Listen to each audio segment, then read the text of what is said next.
Thank you everybody to be here with us for the second month of our series on things real estate for veterans.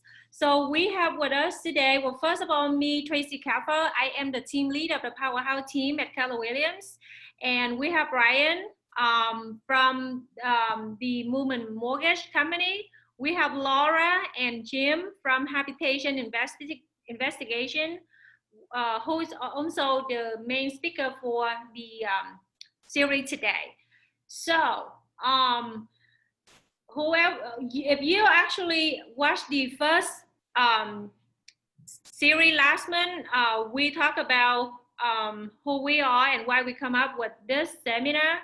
So let's just recap a little bit. I am a veteran spouse. My husband was in the Army for 6 years, and he was out working in Texas. We moved back here to be close to the family. And I am in close network with veterans, go to OSU school with my husband. And the more I talk to them, the more I feel the need to really do something to help our veteran, because also during my first years, I realized it's very hard for a buyer get a VA loan accepted. And as a seller who owned the house with a VA loan and understand that you have the power to have another VA member to treat the VA buyer just like any other buyers on the market. So we feel the need to do something to help our member and also the community in general understand that, you know, VA loan is not bad and it's actually very good, and hope that it's gonna make it easier for our members with their own home ownership. And so we also have Brian here. You want to quickly talk about yourself, Brian? Yeah, I'll do a quick bio. So, hey guys, so I talked to you guys a little bit about it before, but I was in the military active duty for 8.5 years when I was in the Navy, and now I'm in the Air Force Reserves. And it was an interesting thing. I'm sure all of you guys and gals have transitioned out of the military. You go through what we call a TAP GPS class. And that's the transition assistance program with the military. And basically what it is, and I know you guys know it, it's a 5-day class where they literally teach you nothing. It's 3 days of resume writing and 2 days of talking to you about benefits and how to dress for a resume. And I remember going through that class, and at one point, and at no time did I remember them talking about VA home loan benefits. It was all about how you can apply for VA disability. This is the process you need to go to. It sucks, but just embrace it. So I knew when I got out of the military and I transitioned into the lending world that that's something that I wanted to specialize in. You know, in the military, we give as much as we can. And I knew when I transitioned out that I still wanted to continue. I still wanted the camaraderie. I still wanted the brother and the sisterhood. And this is where I found it, as being able to help veterans and active duty be able to get in homes. You know, we raise our right hand, you know, we swear an oath, defend this country against all enemies, foreign and domestic. And we go to different countries to defend this country, and all we want is to be able to come home and to be able to own a piece of that property. And I wholeheartedly believe that. So, but yeah, I'm happy that all of you are here, and I look forward to be able to help assist you guys through this whole process. So, thank you. So, so me and Brian, we try everything possible to help our member with their own home ownership, either to sell the house or buy the house. And so there is the closing package offer to any veteran or active member in Columbus, Ohio, to buy and sell with us and get 1,000 closing discount. We also want to contribute $100 from any veteran member we work with. We we put into a fund by end of the year and contribute to a veteran organization of choice at end of the year. So if you know more active and active member or veteran in Columbus, Ohio, can benefit from anything like this, please share the information about the seminar with them, and we would love to help more members. So a quick update about housing market this month. Last month I talked about it's a seller market. It is the same. In fact, it's actually worse. In December, we were worse about 2,600 homes for sale in Central Ohio. As of this morning, it's only 1,766 homes in Central Ohio. It is crazy because think of how many people we have in Central Ohio. So it's even worse than last month. So it means we actually still have to work harder. If we have a VA member want to buy a house, on the seller side, again, remember as a seller, you have the power to help another member. You know, if you receive a VA offer, please give them a chance. So, Brian, you have any update from your end? Yeah. So one of the things I want to talk to you guys, gals, about a little bit is certificates of eligibilities. I want to talk to you about certificate of eligibility, and then I also want to talk to you because there's a lot of misconceptions about, hey, you know, I'm a veteran, I'm only allowed one home. One home only is all I'm allowed with this VA home loan benefit. And I want to talk to you guys about how that's not true. If you can see the PowerPoint, the certificate of eligibility, us in the lending world, and this is at least what I call it the golden ticket.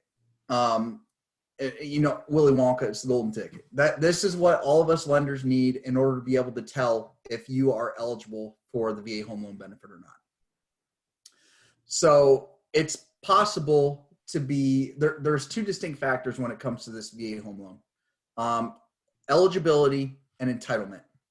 It's possible to be eligible and not be entitled. It's also possible to be entitled but not eligible. You need both. So the way you can be eligible to earn the VA home loan benefit is, we've been in wartime since the Gulf War. So as long as you've served, as long as you have at least 2-year orders, which I don't know anyone that has anything less than that. Now they're 4 to 6. And you also have to serve on Title 10 orders for at least 90 days, 181 days if you're not in wartime. So that's something on the active duty side. If you're on the reserve side, you need at least 6 good years. 6 good years, NGB 22 and 23 point statement. If you're in the reserves, you know exactly what that is. But at that point, you'd have eligibility. And what happens is you can purchase, if you're buying multiple homes, you can purchase up to, I think the new loan limit is $548,250, something like that. So if you buy a $150,000 home, you have eligibility left over that, let's say your family grows, you get married, have kids, and you want to move into a bigger house, but you still don't want to let go of that house. Also, the other thing is, let's say you're PCSing.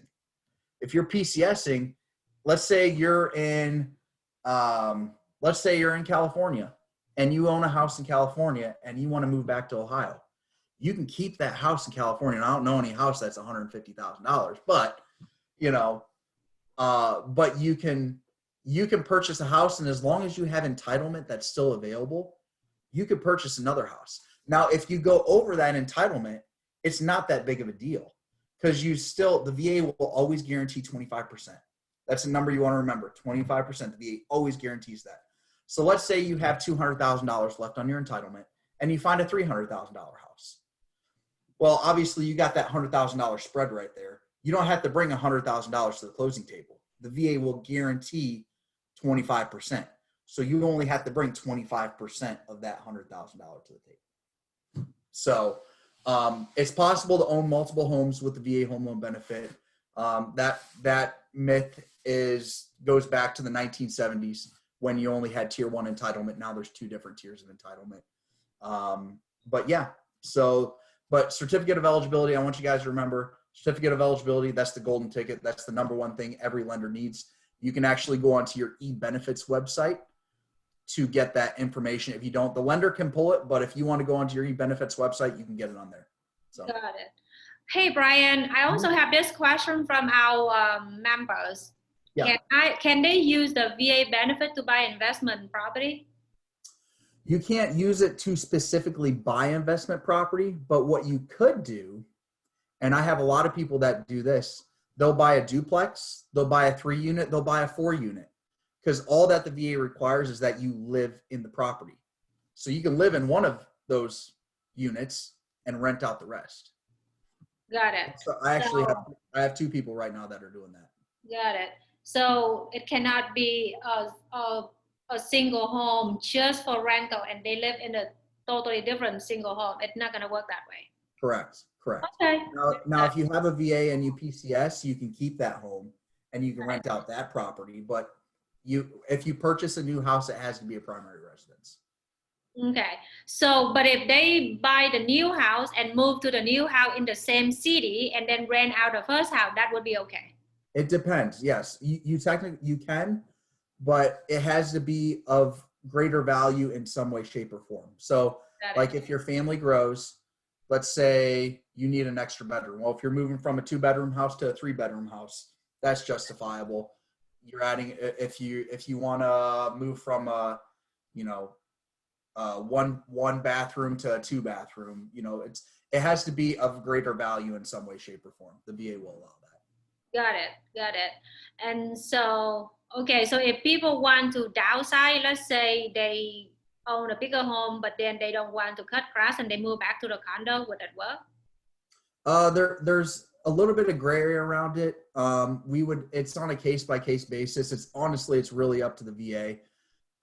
We could submit that to them and see what they would say. But most likely, if you're downsizing, they would probably say that you need to sell that current property before you purchase the new one. Interesting. Okay, very good to know. All right, is there anything else you want to share with us today? I'm good to go. All right, thank you. So let's talk about inspection for VA loans today, since we have Laura and Jim today. When we have buyers go look at houses, I always tell buyer 95% of the time that they need to have inspection done, even with investor. The only time that I don't have a problem with my client don't do inspection is when my client bought and sold multiple property. They also have construction background. They do a lot of work and they have the network of contractors and they know how much they estimate and all of that. So they really run another business in the real estate business. So yeah, but most of the time, even myself, when I buy my personal property, even how many property I've seen, all the time, but I still get inspection done because number one, we go look at the house even from a real estate agent experience. We see what we see from what we know, but we don't know what we don't know. And we cannot know enough without being an inspector. And then the one big thing is I cannot get up on the roof. So we need somebody really look at top and to bottom for us. And then number two, it's in the contract, purchase contract, there is the contingency that if the house is not up to your expectation, you can cancel the contract, you can renegotiate the term or the price. And so I always want my client to make informed decisions. And so inspection is really a must in my world. So so now I have Laura and Jim here. So here you are. Tell us a little bit about you and why you involved with our VIA seminar series this time. Well, I started the company way back in 2002. So it's been quite a while. And then my dad was in the military. Your dad was My military. dad was a Vietnam vet, and then he joined the reserves and was a commanding officer of a couple units in Pennsylvania. So I pretty much grew up around the military, had a lot of friends in the military. So it's always something that's been kind of dear to our hearts, and giving back to that community and saying thank you. So that's why we want to be involved with it. Okay. And then in terms of inspections, the VA has specific criteria for vets. The only requirement they actually have is that you have to get a termite inspection, but you cannot pay for it. So whenever you are scheduling a home inspection with whatever company it is, make sure that you tell them that it is a VA loan so that they do that termite inspection for you. And it has to be all buildings that are listed on the MLS. So we actually inspected a Rubbermaid shed. We had to go back out and inspect a Rubbermaid shed because it was on the MLS. Even though it's rubber. Even though it's rubber, and termites aren't going to touch it. Yeah, but go back, do an extra trip on that one. But yeah. You know, that's So- actually one of the reasons why sometimes when seller have a house on the market with multiple offer in a seller market like right now, they don't want to deal with offers from our veteran because they think it's too much hassle. But even That's really the only difference is the termite. So from what you told me, it's just the one extra trips. But if we do have that, noted from the beginning, Yep. you already took care of it, and then it wouldn't be any concern. So that's exactly why we do seminar like this, because it's technically the same with any other loan type when it comes to inspection. Now, when it comes to the fee, it's $75 for the termite inspection, right? From us, yeah. Yeah. So most of the time when I have a buyer, I tell the seller that I will pick up the check. So the seller don't have to pay for that, and they don't have any other reason not to accept an offer from a veteran. Or when I have a seller, and if the buyer, the buyer asks the seller to pay for it, I'll pay for it too. So there's different way we can navigate around to make the process really just like another transaction, no difference. So And termite inspections do not take a lot of time. We do those during the same time we're doing the home inspection. So it's no extra time at all. I think just a misunderstanding. They think it's going to be a hassle when it's really not to get that done. Yeah. So Termite, what was that? So termite is the only difference, right? Yeah.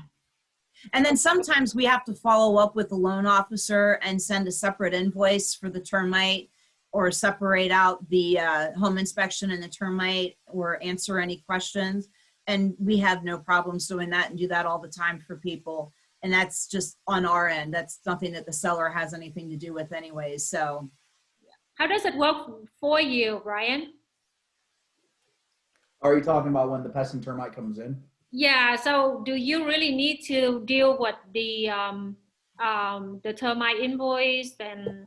Yeah, so the only thing that we need in the file is to make sure that the invoice, if there is an invoice and it's charged, and it not charged, but if it has the buyer's name on it, it needs to zero out. There needs to be no payment. So as long as the payment is $0, it can be charged to the borrower, but or charged, you know what I mean. But yeah, the only other thing that we need both sellers and buyer's signature at the bottom of the WDI, and that's really the only stipulations that we have. Yeah, I mean, this is just a tiny little step into the process, and we wouldn't have any issue with that. Yeah. So it's really just the understanding from every parties involved in the transaction. So very good. That's a good news. Only termite inspection is the different, but I do know there's a lot of different type of inspection, and I want to take advantage of this to go through all of that with Jim and Laura too. And so tell us more about other type of inspection that you normally do and what we should pay attention to, because I know from my experience, I don't want my client to pay for all type of inspection, and it can be, you know, thousands of dollars. So what's your, what are they, and what's your recommendation? The sewer scope, this is really important if it's an older house. If it's like 20 years or older, I would definitely want to consider having this done. Or if it's like a cast iron pipe for the waistline, you want to get this looked at. Because sewer scope, you got your whole waistline goes up to the city sewer or to a septic. We have a camera with lights on that goes through the waistline, and it sees what's going on inside of that pipe. It finds if there's offsets where the pipes don't line up exactly like they should. Looks for roots, broken pipes. We found little dips, crap. Like collapse. bellies in a pipe. Because if you move in, especially if it's house is empty, nobody's using that plumbing system for a while. And that's not good. When you move in, say like 3 weeks later of steady use, you can have a backup, and that's just a terrible situation. So the sewer scope is very important. Make certain you know exactly if there's anything that needs taken care of before you move into the house. And those things are a sewer repair average like $7,000-8,000. I mean, they're not cheap. Our daughter was looking to buy a house at the beginning of last year, and we did a scope for a house that she was looking at, and she had an estimate of $10,000 to $20,000 to fix it. Wow. So And if the house is vacant or older, definitely get it scoped out, just so that you know that you're not walking into thousands of dollars of repair. We scoped every house she looked at just because we just of know that. the potential, and she does not have that money in her bank account to take care of it all. So Well, not many people do. So. no, nobody wants. Well, if you do, you Plus don't want to spend line. extra $10,000 for a plumbing line. So You can find 8,000 better things to spend that money on. yes, I can find a lot better things to spend it on than a sewer line. another motorcycle. That wasn't my list, but you know. It's on my list. It's on my list. But Right. Sewer scope. when you say older, how old is old? Usually, like at 20 years or older is kind of where you start considering it. But if it's like a Cast iron. yeah, if it's cast iron, that's a big signal you need to get looked at. Got it. I think pipes will last a long time, but they can have issues as well. If Roots it's can grow. yeah, and anything newer, like 20 years and newer, I personally would not worry about it too much. I wouldn't worry about it. Got it. Okay. So you have the next one is mold testing. So should we do this all the time? No. Well, mold testing is more if you know there were some type of water issues, or if we're doing the inspection and we see evidence of water issue in the basement, or we actually see mold or something that triggers an alarm. Or we've even had people that have relatives that have had kidney transplants, or they have asthma, and they'll do it just because they know they can't have that type of issue in the house. So it depends a lot on your own health and what you need and what we see. Yeah, usually if there's mold in the house and it's not a huge area, the EPA will tell us like less than 10 by 10. a 10 by 10 square foot area. That's a do-it-yourself project. Not worry about it. Yeah, if I was buying a house and I saw a little area of mold in the basement, there's no point in getting it tested. There's really no mold type that I want to have, or I really want to have grown in the house. I'll just cut out that piece of drywall and replace it. And then make sure you fix the grating and downspouts and Yep. everything that they mentioned in the report for what's causing that. Got it. Kind of the same So- thing with the air quality and the VOC testing too. That's a lot more on the lines of health issues for people that they worry about things. So that's not something I would just necessarily jump to and do if I'm doing an inspection for a house. Got it. So it means when we schedule the inspection, we just schedule the general inspection. And if you see anything that really would investigate it further, then you will tell us, right? We Yes. do that with mold, yeah. If the client comes and we've gone through and we found that, usually what the inspectors will do is they'll walk them over and show them and tell them what they think is going on. And at that point, they can let us know if they want us to test before we leave. Got it. Got it. Okay. Well, let's talk about radon testing. It's a big deal in Central Ohio because we on the red zone on EPA's Yes. website. Yes, It we is are. almost all red. If you go to the go like West Internet and go to EPA radon map, you will see a map of the United States, and big red swath goes across Majority of Ohio. Midwestern states in Ohio, and that is an area that we have higher levels of radon here. And radon, it's the gas that comes up through the soil. It comes from uranium breaking down, and uranium's all over the bedrock. But when it breaks down, one of the things it breaks down to is radon, and that's what they measure. But radon, when it's in the air, it breaks down the polonium, and that's the solid you can breathe in. That's related to causing lung cancer. And actually, radon is the second leading cause of lung cancer. In fact, It's only behind smoking. yeah, and I'm glad you bring it up. The smokers have twice the chance of getting cancer from radon than the non-smoker. Those Correct. smokers. Yep. And there's also, like health history and family genetics that can make people more susceptible to radon or to lung cancer from that. So it's really a simple fix to go ahead and mitigate something. It's not anything someone should walk away from a house from, because it's very easy to fix. It is. It's not. I think the average fee to do mitigation is about $1,300. Not a small amount, but it's definitely not a tragedy. And once it's fixed, it's taken care of forever. Yeah. Yeah. How exactly do you fix it?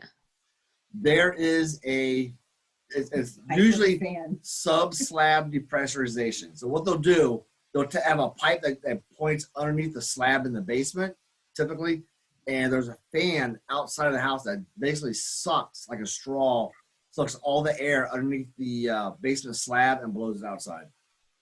So it's also, there's a little sort of meter inside by the sump pump. It's gonna show you if the fan's still working.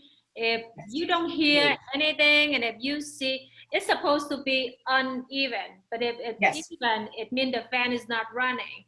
And so you can call the company out to double check and make sure it's running. Yep, that little U gauge just shows you that the fan's sucking the air. It has nothing to do with levels of radon. The only way to know radon levels is to actually have it tested. Yep. So it's a big deal in Central Ohio. The EPA does say that you should test every 2 years just to make sure that the fan is continuing to be effective in removing that radon. Very interesting. Okay. Water testing. When do we do this and how? That is mostly for houses out in the country where we test the well water. We can test it if it's on like a water softener or some type of treatment to make sure that that's being effective. We've actually done some recently around where we live, and it came back where they had to tweak the water treatment because they were coming back with levels of stuff in the water. Yeah, the testing process is easy.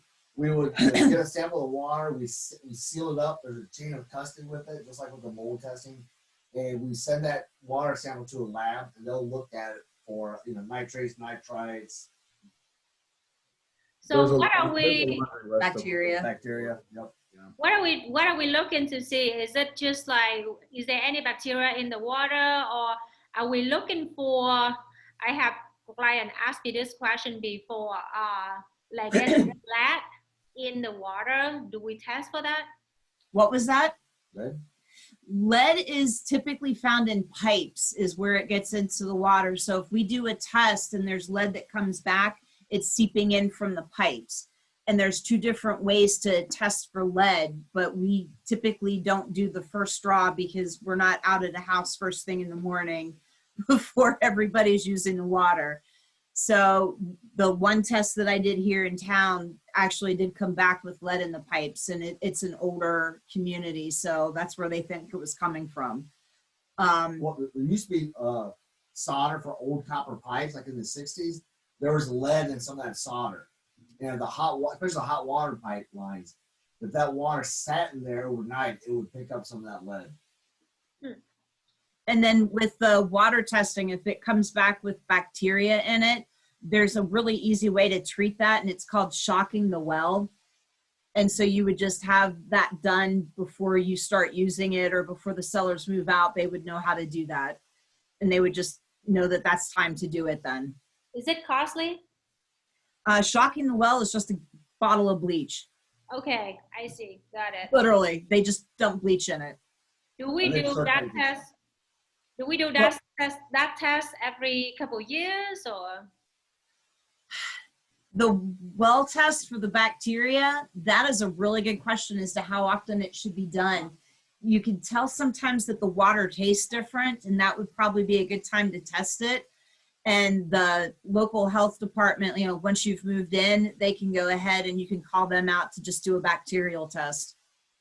Got it. Got it. If I moved to the house at a well, I'd probably get tested the first time, but then maybe test a year later. And do it once a And year. then extend, and then see if I go every 5 years. I've done 5 years in a row, nothing. I would not be very worried about it. Got it. I know when I was growing up, we were on a well, and I remember shocking our well like once a year.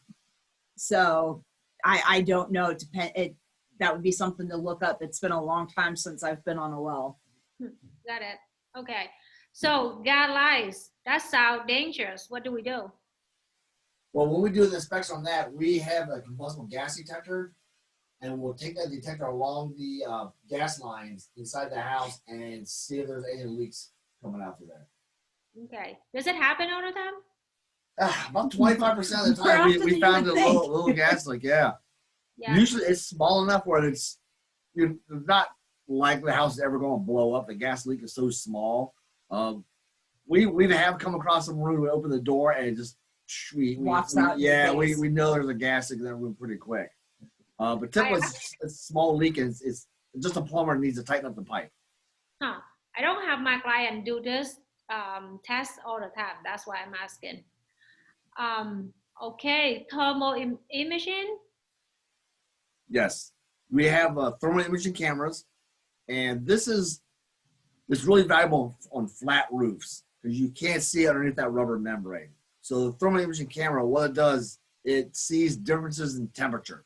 So it's basically a camera that takes pictures of temperature differences, and you use that to see if there's like a cold spot on the thermal imaging camera, then we know there's something to look at closer there. So they want to take like a moisture meter to it to see if it's wet or not. It could be just missing insulation, or I've seen insulation that's there. It's just moved away from the wall, so it leaves a little air gap, so it looks like there's an issue. Okay. Often, if somebody's not trained with thermal imaging, it can make a little temperature difference look like a major issue, and it's really not. They got to be real careful how they use the camera. Okay, got it. Well, I also know that you do new homes inspection. It's a spanky brand new. Why we need to do inspection? Because the people building them are only human and everyone makes mistakes. Yeah. We have never found a perfect place ever. I remember one place, it was a brand new build. It had a 3-car garage. It was nice, very big place. They holding up the second bedroom that was above the garage. They had a steel post. They never secured that steel post to the base. Wow. So somebody pulled into the really narrow side of the garage. If they tapped that post, they could knock down the second story. So you always want one looked at. I did mold clearance test one time. It was on a condo. This would have been caught if somebody did a pre-drywall inspection. When they put the drywall in, they nailed it. The nail was the pipe was in the wrong spot. It was too close to the surface, so the nail poked a hole into the supply line, and it just slowly dripped out for years. So after about 2 or 3 years living there, they realized that they have a mold issue. Can't figure out why. They couldn't figure it out until they had ripped out all the kitchen cabinets to find that. Wow. So I mean, the city will have to come out and do the final inspection for the new home. I mean, you would think they never miss things like that. Yeah, it happens. Like when we do, we have 3 phases. We do pre-drywall, final walkthrough, and then the 11-month one. Because builders give you 1-year warranty on their work. We go month 11 into that 1-year warranty from the builder, and we do an inspection. Then we give the buyer, here's your list of stuff to give to the builder. And then the builder has that list to work on. Otherwise, they're going to go in and go, yep, everything looks good, and they're done. Yeah. Okay. Okay. You can also get another warranty for us for 18 months if we do that Yeah, inspection. yeah, for you get warranty from So us. then you're good. Okay. So yeah, inspection is one of the very first step of the purchase process, and then we're also gonna bring in an appraiser in our later episode to talk more about that process after inspection too. But every single episode, we try to provide a topic, either to buy or to sell real estate for our veterans. So if you have any topic that you really want us to focus on, send us a message, an email, and we will bring expert in the industry come in and talk to us. So hope we're gonna see you on later episode too. So is there anything else you want to add on, Laura and Jim? But my first thought is that home inspection, other than the appraisal, that's one of your primary ways of doing your due diligence to protect yourself. Yes. You always have the seller writes out that property disclosure form. They often don't know what's going on in their attic or their crawl space. Nobody willingly goes into their crawl space to see what's going on unless they're getting paid or they have to go in for some reason. So I know my mom has no idea what's going on in their attic ever. Oh no, I don't think she's ever been there. And I know she hates the basement, so she wouldn't have no idea what's going on. Right. So it's your primary way of doing due diligence and protecting yourself. And then I always tell people to take that list, and that becomes your maintenance list when you move in. And if you whittle down everything that's on that list by the time you sell it, because you know grown your family or whatever, the house is in better shape than when you bought it, and you'll be sitting well when you go to sell it. Yep. It's also important to know that there's never a perfect house, and not everything on the home inspection report is a big deal. Right. That's why the rest of it becomes your honeydew. A lot of things are just little things that you just make for you to take care of, so you don't have a big issue Down the a road. year or so down the road, or 2 years even. Got it. Well, thank you, Jim and Laura. You guys one of the best inspection company in Central Ohio. That's why we use you to refer to our clients to make sure that they make the best decision before they buy their home, either the first or the second home. Doesn't matter. It's still very important. Thank you. We appreciate that. Yep. So, well, the last portion of the seminar today, we have some guests with us. Guys, if you have any question for us, it's time to bring it up. Not a lot of people do them because it's such a new thing. You can't do anything structural. It's all cosmetic. So if you want granite countertops, you can put some granite countertops in. You can replace the floors, but you can't take any walls out, add on. You can't do any of that stuff. So now, would that be one of the rehab loan that go hand in hand with a regular VA loan, or that one will have to be paid? Okay. So basically, what you do is, let's say the house is $70,000. Mm-hmm. Say the house is $70,000. You want to do $30,000 rehab on it. Mm-hmm. We're going to do a loan for a little over $100,000 because we also factor in a contingency. Some lenders, it varies on the lender. For us, I want to say we do a 10% contingency. So that it's 10% on the build, because you can start tearing some drywall out and, oh, we got mold. Now we got to start digging deeper. So that's what the contingency is there for. So if you do 30,000, we're going to add a 3,000 contingency. Now we're doing, if you don't have a funding fee, it's going to be $103,000 loan. So is it going to take a lot longer for the process, Brian? The closing itself doesn't take long, but you do have a draw process. So, and we have a renovation department. So what would happen at that point is, let's say you want to do that $30,000 of rehab, and you have a contractor come out. Contractor says, hey, it's going to take me 3 draws to do this. So what's going to happen is the contractor will do the work, say, hey, I need my first draw. Movement will give them the first draw. Then they'll do the second round of work, give them a draw for that, and so on until it's complete. Got it.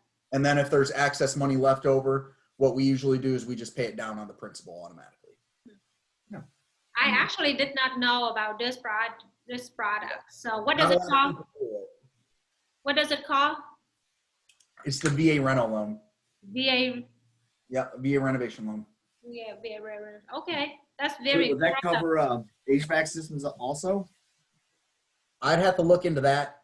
I know your 203Ks and your home styles do, but I'm not sure about the VA reno. I'd have to look into Okay. that. Interesting. That's nice to have that. That's good. Yeah, I Yeah. didn't know that either. I didn't know that either. So that's pretty good. It's a newer thing. Not a lot of lenders do it. I know I don't.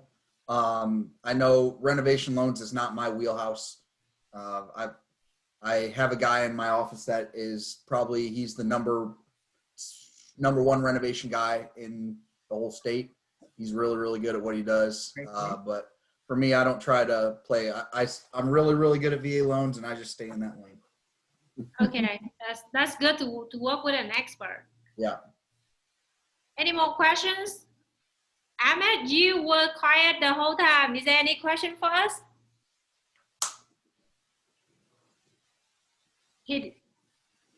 Oh, wait, he's unmuted.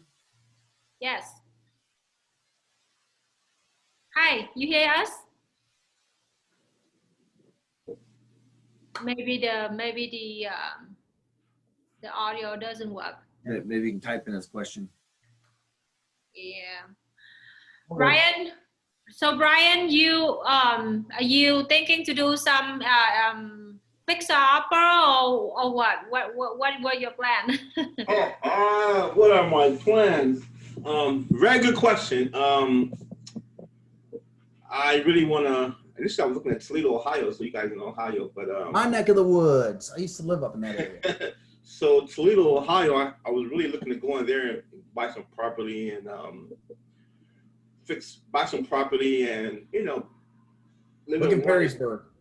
just build just buy some rehab properties and rent them out in the Toledo, Ohio area. But then I realized I'm in Chicago now. I don't want to stay in this cold weather, so I looked at I don't know if Ohio's the answer there for you, buddy. yes. So I'm looking at Memphis, Tennessee now. So Memphis, Tennessee, I should be able to get my foot in the door with some nice houses under $70,000 and fix them up and rehab them. And Nothing wrong with that. Nothing wrong with that. that's kind of like where I want to be at. Yeah. Got it. Okay. If we don't have any more questions for this month, so we're gonna wrap it up. But we have the seminar every month. So every month we're gonna bring in some new topics. So hopefully you guys gonna join us every month, 1 hour a month. And if you have any specific question, we can find our information on the website vacolumbus.com. The link to join the seminar is also there.